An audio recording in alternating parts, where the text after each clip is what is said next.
오늘 예배는 5가지 측면에서 좀 특별한 예배입니다. 첫째로는 오늘 우리 청년들이 이 앞자리에 앉아 있는데 이 예배가 오늘 청년부의 수련회 중인데 수련회의 폐 예배입니다. 그러니까 오늘 이 시간에는 그냥 주일 오전 예배이기도 하지만 수련회 폐 예배인 겁니다. 그래서 우리 모두가 수련회 예배를 함께 드릴 겁니다. 여러분 수련회 예배 어떻게 드립니까? 네, 뜨겁게 드립니다. 할렐루야.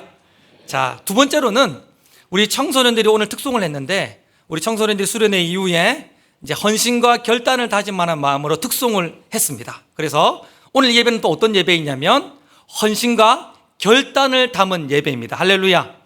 그리고 세 번째로 오늘 예배의 특징이 있는데요. 오늘 이 예배는 그동안 우리가 기도하며 준비했던 모든 주일학교의 여름 성경학교와 사역이 끝이 났고 이제 그 사역을 마무리하는 예배인 동시에 이제 이번 주간부터 우리 아이들이 드디어 개학을 합니다.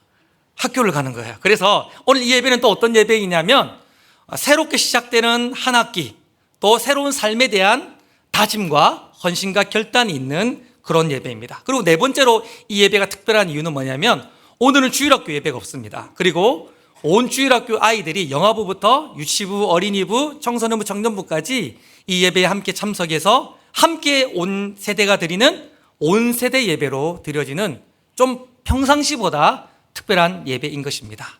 그리고 5번째로 이 예배가 가장 특별한 이유가 있는데요. 하나님이 이 자리에 계시고 하나님이 우리에게 말씀하시고 하나님이 우리의 예배를 통해 영광 받으시는 줄 믿습니다. 우리 하나님께 영광의 박수를 한번 돌려드리도록 하겠습니다. 그래서 여러분 오늘 예배는 약간은 특별하게 드리고 싶은데요. 어떻게 드리고 싶냐면 우리 아이들이 이제 수련회를 마무리하는 기간이기 때문에 오늘 예배를 다 드리고 나서 오늘 들었던 설교나 설교의 말씀들을 여러분들이 여러분 GPS 용지에 보면 제 핸드폰 번호가 있습니다. 그래서 다 되는 건 아니고 영아부부터 청년부까지만 됩니다. 아시겠죠? 그래서 오늘 설교의 말씀을 듣고 여러분들이 받은 은혜나 결단을 저한테 문자나 카톡으로 보내시면 제가 선물을 드리도록 하겠습니다. 우와, 어떤 선물을 드리냐면 이렇게 받은 은혜와 결단을 카톡이나 문자로 간단하게 보내시면 제가 그 답글로 맞아요. 편의점 상품권 5,000원짜리를 작은 게 아닙니다, 여러분들. 보내드리고 갈 건데 제가 계산을 해보니까 우리 영아부부터 청년부까지 딱 잡아보니까 한 45만 원 정도 들 것 같더라고요. 물론 저희 아내랑은 합의는 안 했습니다. 물론 그런데 제가 이걸 하면서 계산하면서 우리 주일학교가 많이 성장했다 이런 생각 들었고 또 하나 기대감은 내년 요맘때는 이거 100만 원 듭니다 이렇게 말할 수 있는 날이 있었으면 참 좋겠다 생각합니다. 핸드폰이 없는 유치부 친구들이나 영아부 친구들은 부모님이 보내시면 제가 또 이렇게 보내드리도록 하겠습니다. 혹시 여러분들 중에 목사님 돈도 없는데 그렇게 하지 마시고 여러분들 이렇게 보내시면 또 서로 위로가 되고 또 그러면 제가 댓글로 격려의 메시지도 보내고 그렇게 하겠습니다. 자, 오늘 결단을 담은 예배이고 수련회 예배인데 그런 마음을 담아서 오늘 설교 제목을 따라하겠습니다. 아카시아 나무 시작. 아카시아 나무. 수련회는 이거보다 훨씬 크게 합니다. 다시 아카시아 나무 시작. 아카시아 나무. 여러분 우리가 생각하는 것보다 실제로 명품이나 슈퍼카보다도 훨씬 비싼 것들이 세상에 엄청 많이 있는 것들을 봅니다. 여러분 세상에서 제일 비싼 핸드폰은 얼마쯤 할 것 같습니까? 사진을 띄우시면 되겠는데요. 세상에서 제일 비싼 핸드폰은 이 핸드폰인데 펠콘 슈퍼노바 핑크 다이아몬드 아이폰입니다. 여러분 이 핸드폰 얼마쯤 할 것 같습니까? 5천만 원요. 그 정도 아닙니다. 그 정도면 제가 설교 시간에 말도 안 하죠. 이 핸드폰이 얼마냐면 1,100억입니다. 여러분 여자들은 핸드백이 중요하잖아요. 세상에서 제일 비싼 핸드백은 이 핸드백입니다. 약간 달걀 모습으로 생긴 사실 이거 저도 전 안 하고 다닐 것 같아요. 그런데 이 핸드백은 데비 윙햄백이라는 백인데 8,000개의 스파클린 다이아몬드 하여튼 그런 게 있답니다. 그래서 그런 다이아몬드가 8,000개가 붙은 핸드백인데 이게 얼마냐면 94억밖에 안 합니다. 남자들은 차가 중요하잖아요. 세상에서 제일 비싼 차가 뭐냐면 1963년 페라리 250 GT 콩 레이스라는 차인데요. 이 차입니다. 엄청 불편하고 별로 좋은 차도 아닌데 이 차가 얼마쯤 하냐면 7천만 달러, 한국 돈으로 하면 830억 원입니다. 차 한 대가. 여러분, 세상에서 제일 비싼, 요즘 집값이 많이 오르잖아요. 세상에서 제일 비싼 집은 얼마쯤 할까요? 세상에서 제일 비싼 집은 스위스에 있는데 금태를 두른 집입니다. 여러분, 실제로 이 집은요 그렇게 크지 않습니다. 총 평수는 700평밖에 되지 않아요. 그리고 건평은 200평밖에 되지 않아요. 우리 집하고 거의 별 차이가 거의 없는 집입니다. 그런데 여러분, 이 집이 왜 비싸냐면 20만 킬로의 금으로 이 집이 장식이 되었습니다. 실제로 하늘에서 떨어진 유성이랑 티라노사우루스의 뼈 조각으로 호화롭게 장식이 된 이런 집인데, 여러분, 그래서 이 집이 얼마냐? 여러분, 평수나 안 궁금하고, 그래서 얼마냐면 그렇게 비싸지 않는데요, 13조 2250억 원 합니다. 이 집이 200평밖에 되지 않는데 13조 2250억. 그래서 이 집 주소를 아무도 모른대요.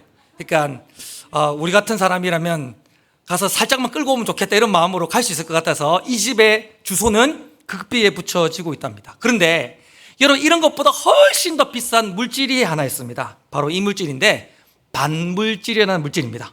여러분, 이 물질은 1956년 캘리포니아 대학에서 충돌 실험을 하다가 우연하게 발견된 물질인데, 향후에 이 물질이 우주선의 연료로 사용될 것이고 앞으로 온 세계를 움직이질 대체 연료가 될 것이라고 과학자들은 말합니다. 여러분, 이런 거 관심 없죠? 그래서 얼마입니까? 이거 관심 있잖아요. 여러분, 이거 얼마인가 하면 1g에 62조 5천억 원인데, 여러분, 안 놀라는 건 얼마인지 모르기 때문입니다. 1g에 62조 5천억 원인데 한국 돈으로 하면 7경입니다. 일부 예배 때 우리 은행원인 오재훈 집사님이 계셨거든요. 그 오재훈 집사님한테 7경이 얼마입니까 물었더니 오재훈 집사님이 이렇게 대답하셨습니다. 은행원도 모르는 단위인 것입니다. 여러분, 세상에서 가장 비싼 물건들을 가만 보면요, 희소성이 있는 물건이에요. 그리고 역사적인 가치와 의미가 있는 것들이고 앞으로 세상을 바꾸어 놓을 어떤 특별한 것인 것을 보게 되어집니다. 그런데 여러분, 지금 살펴보았던 세상에서 가장 비싼 물건들보다 훨씬 비싼 물건이 있습니다. 앞에서 살펴보았던 모든 물건들보다 훨씬 더 가치롭고 돈으로 절대 환산이 안 되는 절대 가치, 가장 존귀한 것, 가장 귀한 물건이 하나가 있습니다. 이 물건은 우리 개인의 삶과 온 우주를 바꾸어 놓을 그야말로 인류의 게임 체인저 같은 진짜 가장 소중한 것입니다. 이 물건은 성막 한켠에 두는 작은 상자입니다. 이 물건이 무엇이냐면, 한번 따라할까요? 법궤. 시작. 법궤. 여러분 단 앞에 있는 이 상자가 뭘로 보입니까? 이게 바로 그 유명한 법궤입니다. 여러분, 이 법궤는 실제 크기를 얼추 어느 정도 이렇게 맞추어서 만들어 봤습니다. 예배 마치시고 나가실 때 법궤에서 사진 찍으실 기회를 제가 드리도록 하겠습니다. 실제로 법궤는 보면 엄청 특별하지 않아요. 온 우주 만물 중에 가장 비싸고 가치로운 이 법궤는 실제로 그렇게 크지도 않고 조그만한 상자에 불과합니다. 그런데 이 조그마한 법궤가 왜 최고의 가치를 가지는가? 오늘 읽었던 본문에 그 이유가 나와 있는데요, 22절 말씀을 다 같이 한번 읽어보겠습니다. 시작. 거기서 내가 너와 만나고 속죄소 위 곧 증거계 위에 있는 두 그룹 사이에서 내가 이스라엘 자손을 위하여 내게 명령할 모든 일을 내게 이르리라. 아멘. 여러분, 흔히들 우리는 하나님은 성막 가운데 임재하시고 성막에서 하나님의 백성들 만나주시고 성막에서 하나님이 말씀하신다고 생각합니다. 맞아요. 그런데 오늘 읽었던 본문에 보면 더 정확하게 하나님은 어디에 임재하시냐면 법궤에 임재하십니다. 그리고 하나님은 법궤에서 우리를 만나주시고 하나님은 법궤 가운데서 우리에게 말씀하시는 분이십니다. 그러니까 법궤는 어떤 것이냐면 하늘과 땅이 만나는 지점입니다. 할렐루야. 이 법궤는 어떤 곳이냐면 온 우주보다 크신 하나님이 연약한 인간을 만나주기 위해 찾아오시는 장소가 법궤이고, 아멘.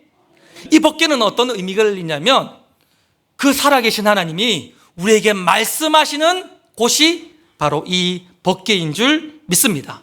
여러분, 이 법궤는 진짜 엄청난 거예요.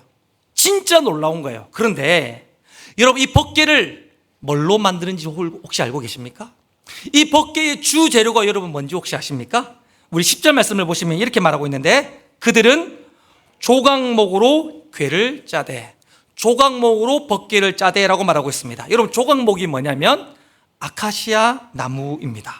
여러분, 팔레스타인 지역에 가보면 아주 흔하디 흔한 평범한 나무가 있습니다. 그게 바로 아카시아 나무예요. 근데 아카시아 나무는 절대 좋은 나무가 아니라 평범한 나무인데 굉장히 천한 나무입니다. 왜냐하면 첫째로는 이 아카시아 나무는 가시가 많아요. 가시가 많아서 쓰기 불편합니다. 또 이 아카시아 나무는 얇아요. 얇은데 또 이게 엄청 딱딱해가지고 무엇인가 만들기도 힘들 뿐 아니라 못도 잘 밝히지 않는 그런 불편한 나무가 아카시아 나무입니다. 그런데 이 아카시아 나무는 여러분도 잘 알다시피 굴곡이 굉장히 많아가지고 옹이도 많아가지고 뭔가 만들기에는 굉장히 부적절한 나무가 아카시아 나무입니다. 이 아카시아 나무가 얼마나 쓸모가 없냐면, 보통 나무는 불이 잘 타잖아요. 근데 이 아카시아 나무는 불도 잘 타지 않는, 화력도 세지 않는, 평범하지 않고 잡목 중에 잡목, 쓸모없는 나무, 진짜 가치 없는 나무가 바로 아카시아 나무입니다. 여러분, 성경에 보면 백향목, 오동나무, 상수리나무, 소나무 같은 진짜 대단한 나무들이 엄청 많아요. 쭉쭉 뻗었고 막 몇백 년의 그런 수령을 자랑하는 엄청 좋은 나무들이 많았고, 하나님은 얼마든지 최고의 조건을 가진 그런 나무들을 사용해서 가장 귀한 법궤를 만들 수 있었습니다. 그런데 하나님은 고의적으로 아주 천하고 평범한 이 아카시아 나무를 사용하셔서 가장 귀한 법궤를 만드신 것입니다. 여기에는 놀라운 메시지가 있어요. 여기에는 우리의 인생을 향한 놀라운 메시지가 있는 것입니다. 한번 따라할까요? 하나님은 평범한 자를 사용하신다. 우리 옆 사람에게 한번 이야기해 주실까요? 하나님은 당신을 사용하십니다. 시작. 여러분, 하나님은 가장 귀한 법궤를 만드실 때에 아주 평범하고 천한 이 아카시아 나무를 통해 법궤를 만들라라고 이야기하셨습니다. 하나님은 천하고 평범한 아카시아 나무를 사용하신 것입니다. 그런데 성경을 보면 하나님이 위대하게 쓰신 인물들을 보면 다 평범하고 아니요 천한 아카시아 나무였던 것들을 보게 되어집니다. 여러분, 야곱은 거짓말쟁이였습니다. 베드로는 다혈질이었습니다. 다윗은 어떤 사람이었습니까? 간음을 냈고 살인죄를 지었던 사람이었습니다. 요나는 어떤 사람이었습니까? 저는 요나가 우리 청소년 같다 생각합니다. 굉장히 뻣뻣하고, 살아났습니다. 굉장히 뻣뻣하고 불순종한, 우리 친구는 그렇지 않은데 어쨌든 요나는 굉장히 뻣뻣하고 하나님의 말씀을 고의적으로 범하는 그런 불순종의 사람이었습니다. 도마는 어떤 사람이었습니까? 예수님을 의심했던 사람이고요. 기도원은요, 열등감이 충만했던 사람이었습니다. 미리암은요, 뒷담화를 잘 까는 자매였습니다. 사라는요, 열국의 어머니 사라에는요, 믿음도 조금도 없고 엄청 급해가지고 스스로가 다른 방법을 찾는 믿음도 없고 참을성도 없었던 그런 여자였습니다. 여러분, 엘리야는요, 하늘에서 불을 내릴 때 엘리야는 어떤 사람이었습니까? 우울증 환자였습니다. 모세는요, 말 더듬이고 살인자였습니다. 심지어 나사로는요, 죽었던 사람이었습니다. 하나님은 이처럼 평범하지도 않고 천하고 쓸모없는 자들을 사용하셔서 하나님의 나라의 일꾼으로 그들을 쓰시는 하나님이신 줄 믿습니다. 성경에 보면 그런 이야기들이 계속 나와 있어요. 우리 고린도전서 1장 26절부터 29절 말씀인데 이거 우리 이야기거든요. 우리 같이 읽어보겠습니다. 우리의 이야기입니다. 같이 읽겠습니다. 시작. 형제들아, 너희의 부르심을 보라. 육체를 따라 지혜로운 자가 많지 아니하며 능한 자가 많지 아니하며 문벌 좋은 자가 많지 아니한도다.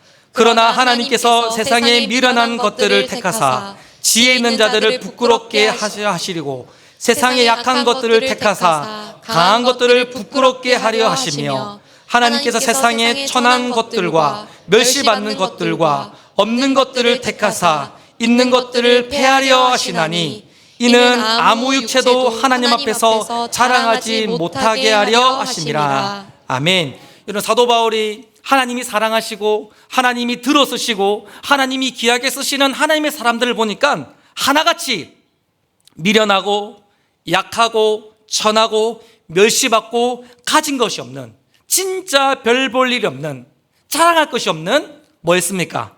아카시아 나무였던 것입니다. 그러나 하나님은 그런 아카시아 나무를 부르시고 그들을 구원하시면서 하나님은 그들을 사용하신 줄 믿습니다. 하나님 왜 그렇게 하십니까? 하나님 도대체 좋은 제목들을 쓰시지 않고 왜 평범하다 못해 천한 아카시아 나무들을 부르셔서 하나님은 그들을 사용하시는 이유가 무엇일까요? 29절 마지막에 이렇게 기록되어 있는데요, 하나님 앞에서 자랑하지 못하게 하려 함이라. 여러분, 약한 자를 부르셔서 쓰시는 것, 평범한 자를 부르셔서 쓰시는 것, 천한 아카시아 나무 같은 자들을 변화시키셔서 쓰시는 것이 하나님의 지혜이고, 할렐루야, 하나님의 능력이며, 할렐루야, 하나님의 영광을 드러내는 하나님의 방법인 줄 믿습니다. 여러분 자신을 보십시오. 아니, 여러분 옆에 분들 보십시오. 아니요, 여러분 저를 보십시오. 어떻습니까? 다 아카시아 나무입니다. 다 아카시아 나무들이에요. 여러분, 아카시아 나무는 뭐가 있다 했으면 가시가 있어요. 여러분, 저도 가시가 엄청 큰 게 있어요. 보이시죠? 여러분, 저 성격에 가시가 많아요. 가까이 오면 찔립니다. 가까이 오지 마세요. 여러분, 아카시아 나무는 얇아요. 저도 아카시아 나무처럼 믿음도 얇고요, 마음도 얇아가지고 믿음 높고 상처도 엄청 잘 맞는 그런 사람입니다. 아카시아 나무는 굴곡이 많아요.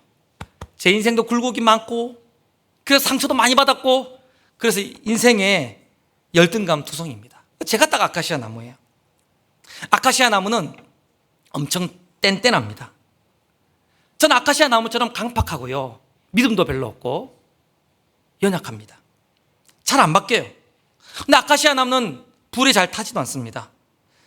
딱 저 같아요. 열정도 별로 없고 능력도 별 볼 일 없는. 그래서 누가 저한테 너 뭐 잘해 물어보면 잘하는 게 없어요. 예전에 제가 학교를 다닐 때 은사 테스트 이런 거 했는데, 과연 내 은사는 뭔가, 나의 재능은 뭔가를 아는 게 저는 제일 궁금했어요. 나는 잘하는 게 도대체 뭔가, 나는 남들보다 탁월한 게 뭔가, 한 개는 있어야 될 것 같은데, 근데 그게 제일 궁금했어요. 근데 가만 보면요, 너무 밋밋하고 너무 평범하고 가진 것 없고 못난 딱 아카시아 나무가 저인 것을 봅니다. 그런데 저만 그렇습니까? 저만 딱 아카시아 나무입니까? 가만 보면 여러분 한 사람 한 사람이, 이 자리에 모인 우리 모두가 사실은 다 아카시아 나무처럼 평범하고, 아니요 보잘것없고, 아니요 사실은 천에 빠진 존재들인 것입니다. 그러나 그런 아카시아 나무 같은 우리들에게 소망이 있는 이유가 있습니다. 할렐루야. 여러분, 우리 청소년들만 대답해 보십시오. 우리 청년들 대답해 보십시오.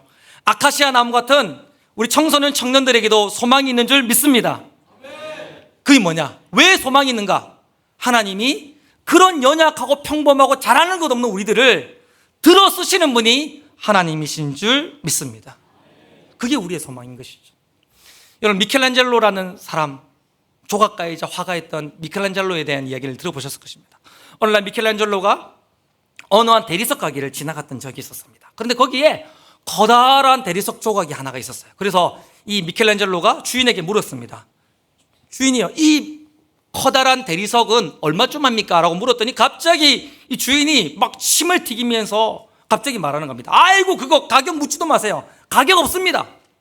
이거 10년째 이 자리에 갖다 놨는데 자리만 딱 차지하고 아무도 관심 가지지 않고 쓸모도 없고 우리 가게의 골칫덩어리입니다.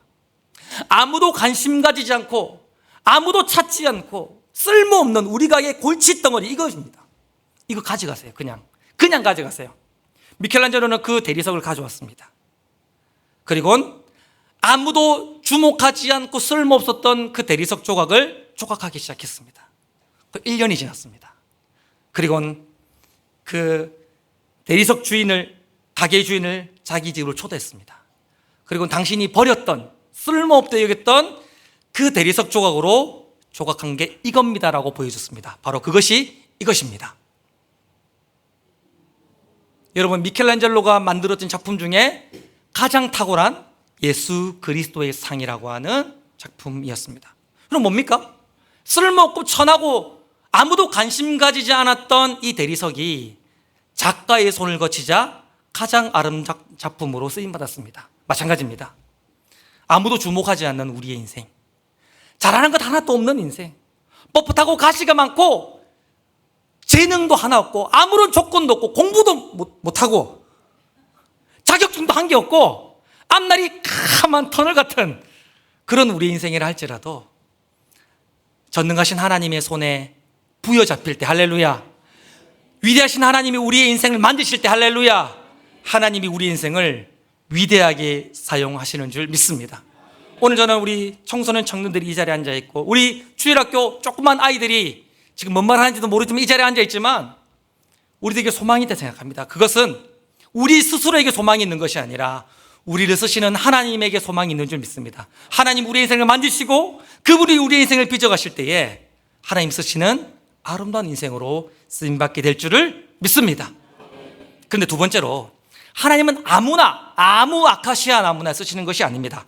하나님은 어떤 아카시아 나무들을 쓰시는가 한번 따라할까요? 하나님은 거룩한 자를 사용하신다. 시작. 거룩한 자를 사용하신다. 한 번 더 합시다. 우리 다 같이, 우리 수련입니다. 결단하는 마음이에요.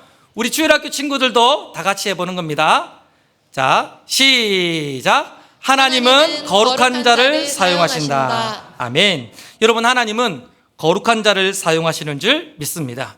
성경에 보면 여러분 여기에도 표현되어져 있는데요, 하나님이 아카시아 나무로 법궤를 만들게 한 다음에 그 다음에 안과 밖에 순금으로 도배하도록 하셨습니다.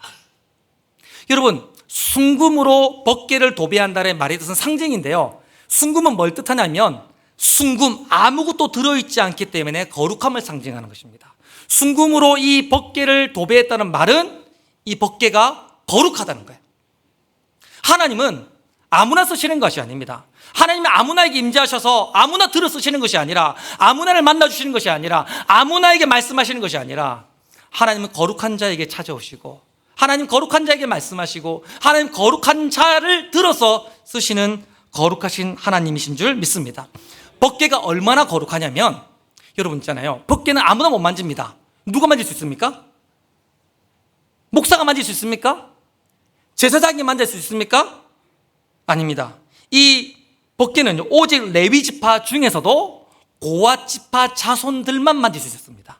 근데 이것도 손으로 못 돼요. 어떻게 합니까? 여기 앞에 표현되어 있죠. 손으로 만지면 안 됩니다. 채를 끼워서 채로 들고 가도록 했던 것입니다. 만약에 이 고앗 자손 외에 또 다른 사람이 이 법궤를 만지면 어떻게 됩니까? 죽어버립니다. 채를 끼워서 드는 방식이 아니라 다른 방식으로 이 법궤를 옮기면 어떻게 됩니까? 하나님이 심판해 버리십니다. 왜 그렇게 하시는 걸까요? 하나님 왜 이렇게 정해놓은 방식으로만 법궤를 옮기도록 하신 것입니까? 법궤가 그만큼 지극히 거룩하다는 거예요. 그러면 질문이 있습니다. 여러분, 법궤는 왜 거룩합니까? 법궤는 왜 거룩합니까? 법궤가 금으로, 거룩을 상징하는 금으로 치장되어져 있기 때문에, 금띠가 띄워져 있기 때문에 법궤가 거룩합니까? 아니에요. 그거는 법궤가 거룩하다는 상징이고 표현입니다. 법궤가 거룩한 건 딴 데 있어요. 법궤가 왜 거룩합니까? 법궤 안에 거룩한 물건들이 있었기 때문입니다. 더 정확하게 말하면 법궤 안에 거룩한 분을 상징하는 것들이 있었기 때문입니다. 자, 법궤 안에 세 가지 물건이 있었는데 어떤 것들이 있었습니까? 퀴즈입니다.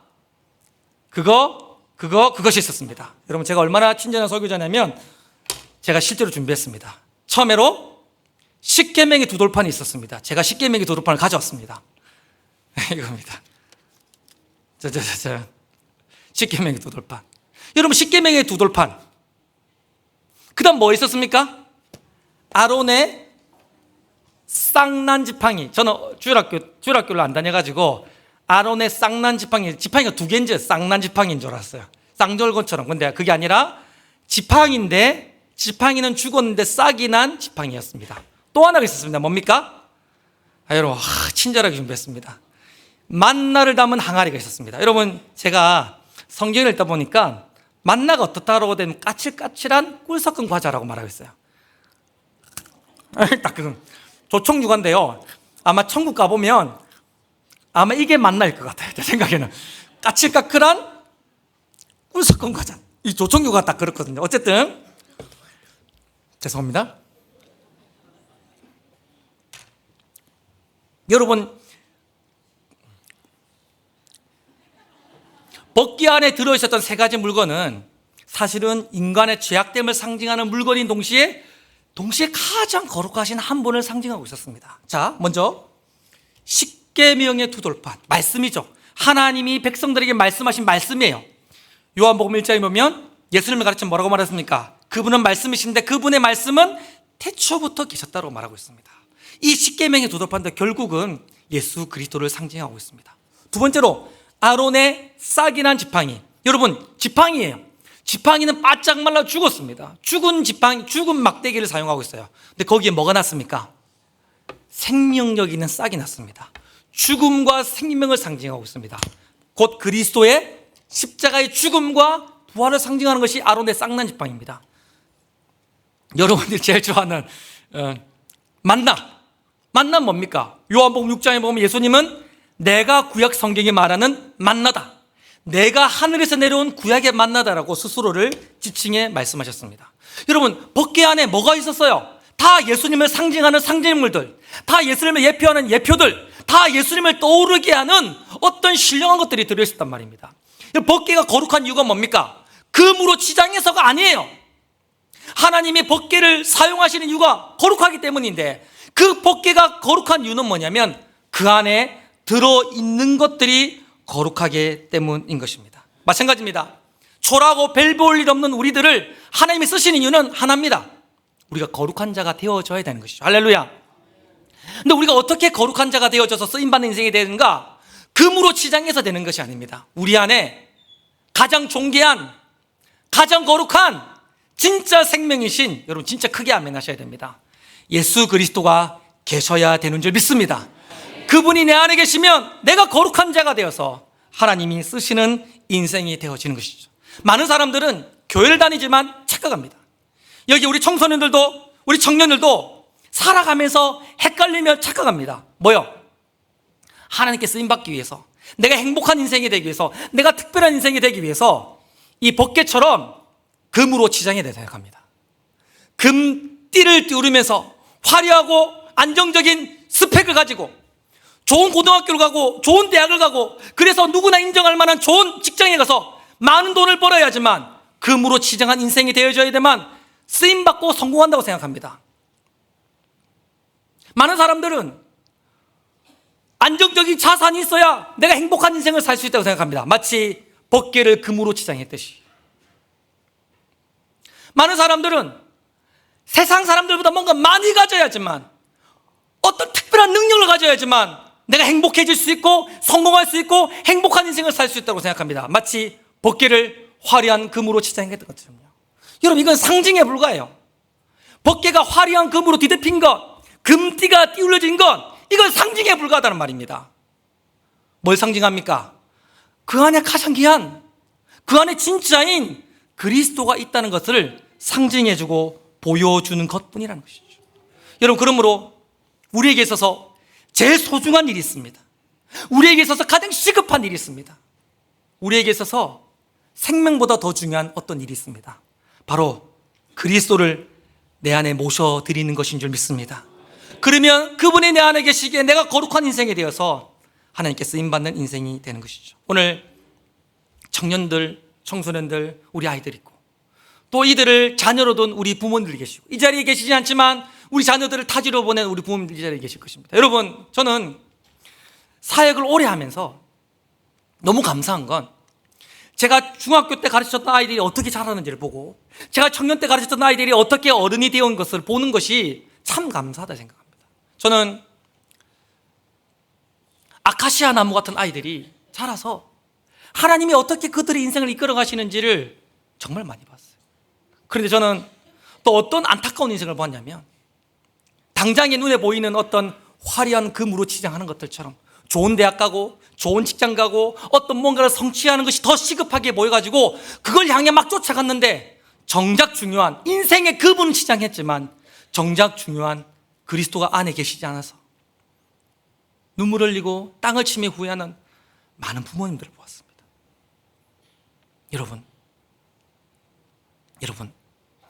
오늘 우리 이 자리에 우리 아이들이 있지만 여러분들이 있지만 여러분들 마음 안에 그리스도가 계시지 않는다면 그래서 화려한 외형으로만 치장만 한다면 여러분 얼마 못 가서 하나님과 상관이 없는 사람들이 될 것입니다.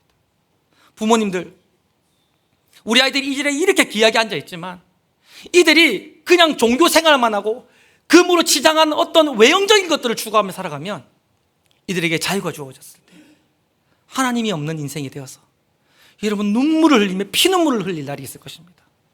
우리가 소망하고 추구하고 바라야 될 게 뭔가? 그리스도가 우리의 마음에 계시는 것인 줄 믿습니다. 여러분 우리 청소년 청년들 이 자리에 계신 우리 아이들 또 우리 온 성도님들 모두에게 동일한 이야기입니다. 우리 인생의 승패를 결정하는 것, 우리 인생의 행복을 결정하는 것, 한 번뿐인 인생 그냥 왔다 가는 인생이 아니라 쓰임받는 인생이 되어지는 건 다른 데 있지 않고 그리스도가 내 안에 계시는 것인 줄 믿습니다.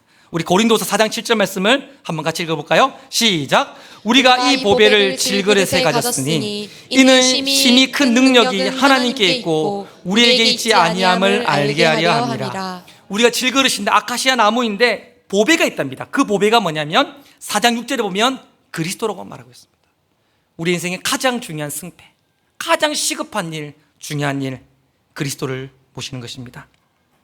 그리스도를 모셔서 진짜 행복해지실 수 있기를, 그래서 진짜 쓰임받을 수 있기를 주님의 이름으로 축원합니다. 마지막 세 번째로 그리스도가 마음에 계세요. 그러면 그런 사람은 어떻게 살아가냐면 그리스도를 의지하며 살아갑니다. 그리스도가 마음 안에 계신 사람들은 어떤 삶을 살아가냐면 그리스도를 의지하며 하나님을 의지하며 살면서 하나님께 쓰임받는 인생이 되어지는 것입니다. 한번 따라합시다. 하나님을 의지하는 자를 사용하신다. 시작. 하나님을 의지하는 자를 사용하신다. 하나님을 의지하는 삶이 사실은 그리스도가 마음에 계신 자의 특징입니다. 자, 우리 빌립보서 3장 12절 말씀을 한번 보실까요? 제가 읽어보겠습니다. 오직 내가 그리스도 예수께 잡힌 바 된 그것을 잡으려고 달려가노라. 자, 바울은 자기의 인생의 비밀을 이렇게 고백하고 있습니다. 여러분 바울만큼 열정적이고 헌신적인 인생을 살았던 사람이 어디 있겠습니까? 그래서 바울도 자기 인생을 표현할 때에 달려갔던 인생이다, 내가 달려갔다라고 말하고 있는 것을 보게 됩니다. 그런데 바울이 그의 인생을 달려갔지만 실제로는 아니에요. 바울의 인생은 자기가 열심을 다해 달려가고 살아간 것 같지만 사실은 아니었다고 말하고 있습니다. 사실은 바울의 인생을 붙잡으신 분이 계셨습니다. 바울의 인생을 붙잡으셔서 바울의 인생을 이끌어 가시고 바울의 인생을 책임지시고 바울의 인생을 결정적으로 만드신 분이 계셨습니다. 누구죠? 예수 그리스도가 바울의 인생을 붙잡으시고 바울의 인생을 이끌어 가신 줄 믿습니다. 바울은 뭐 했습니까? 그런 하나님의 이끄신 붙잡으심 앞에 바울은 늘 의지하며 그분을 의지하는 삶을 살았던 것입니다. 바울의 인생이 끝이 날 때에 바울은 빌립보서를 기록하면 자기 인생의 비밀을 말하고 있습니다. 나는 내 힘으로 살지 않았다. 내가 열심히 살았지만 내 힘으로 살지 않았고 나를 붙잡으신 분, 나를 이끌어 가신 분, 내 인생을 끌고 가신 분에 의하여 살아갔고 나는 그분을 그냥 의지하며 살아갔다라고 말하고 있는 것입니다. 똑같은 이야기를 다윗도 하고 있어요. 다윗은 그의 노년에 시편 23편을 기록했는데 이렇게 말하고 있죠. 내 평생에 선하심과 인자하심이 항상 나를 따르니. 다윗이 인생하는 고백하는 하나님 어떤 분이시냐면 언제나 함께 하셔서 선하심과 인자하심으로 다윗의 인생을 이끌어 가신 분이십니다. 할렐루야. 그럼 다윗은 뭐 했습니까? 하나님이 다윗의 인생을 선하심과 인자하심으로 이끌어 갔으면 다윗은 뭐 했습니까? 그냥 양이 되어서 목자이신 그분께 의지하는 인생을 살아갔던 것입니다. 그래서 다윗이 이런 고백을 했던 것이죠. 마지막 성경 구절인데요, 우리 다 같이 선포하고 결단하는 마음으로 읽어보겠습니다. 시작. 너의 길을 여호와께 맡기라. 저를 의지하면 저가 이루시고 내 일을 빛같이 나타내시며 내 일을 정오의 빛같이 하시리로다. 아멘. 내 인생을 맡기는 것, 그분을 의지하면 내가 내 인생을 살지 않고 하나님이 내 인생을 사시는 줄 믿습니다. 그분을 의지하면 내가 내 힘으로 살지 않고 그분이 내 인생을 이끌어 가시면서 내 인생을 사용하시는 것입니다. 말씀을 정리하겠습니다. 여러분 저를 보실까요? 여러분 우리는 다 아카시아 나무 같은 사람들이에요. 잘하는 것도 없고 가진 것도 없고 능력도 아무것도 없는 너무 연약한 자들입니다. 그러나 우리에게 소망이 있는 건 하나님은 그런 우리를 사용하시는 것입니다. 근데 아무나 쓰시지 않아요. 하나님 거룩한 자를 사용하십니다. 거룩한 자가 어떤 자입니까? 그리스도를 모신 자입니다. 여러분 우리의 인생의 승패는 절대 내 스펙이 있지 않아요. 하나님이 없는 인생의 성공은 저주입니다. 그리스도를 모시지 않는 삶의 형통은 비참이에요. 우리 인생의 제일 소중한 일, 중요한 일이 무엇이, 우선된 일이 뭔가? 그리스도가 내 안에 계시는 것인 줄 믿습니다.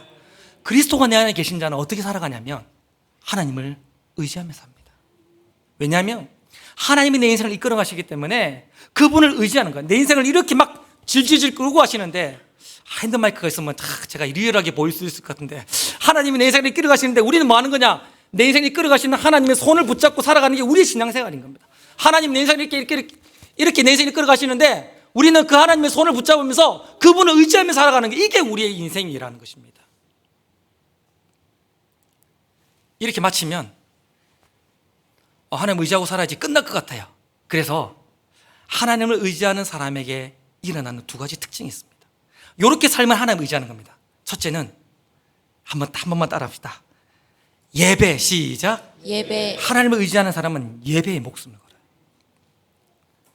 하나님을 갈망하고 말씀에 집중하며 전심으로 찬양하고 간절히 기도하는 예배에 목숨을 걸게 되어 있습니다. 여러분 하나님을 의지하며 살겠습니다 아멘 하고 끝나면 안 됩니다. 우리 성도님들 하나님 의지하며 살겠습니다 아멘 하고 눈물을 흘리고 돌아가면 안 됩니다.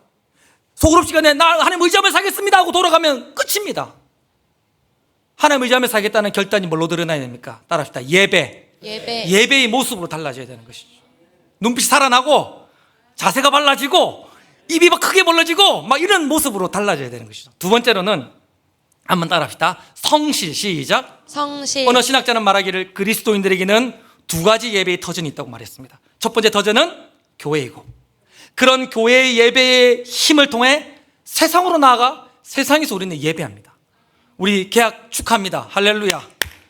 축하합니다, 여러분들. 여러분, 학교 가는 건 예배하러 가는 거예요. 직장은 예배하러 가는 것입니다. 여러분, 밭에 일하러 가는 건 예배하러 가시는 겁니다. 운전을 예배하러 가시는 겁니다. 뭐 하는 겁니까?